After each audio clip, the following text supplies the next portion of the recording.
Bro, nakuha ko na yung number ni Mackenzie. Paano mo nakuha yung number niya? Binigay ng kaibigan niya sa akin. Sige, ako na bahala. Bigay mo muna sa akin yung phone mo. The best ka talaga. Thanks, bro.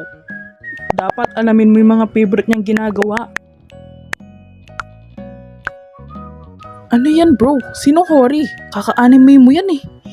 Gusto ni Mackenzie yung anime. Paano mo naman nalaman gusto niya?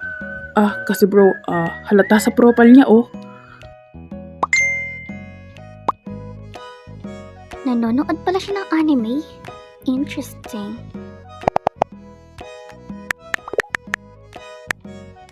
Anong sasabihin ko bro? Sasabihin ko kaya naririnig ko lang yun o nakikita? Sabihin mo oo, tapos invite mo siya dito.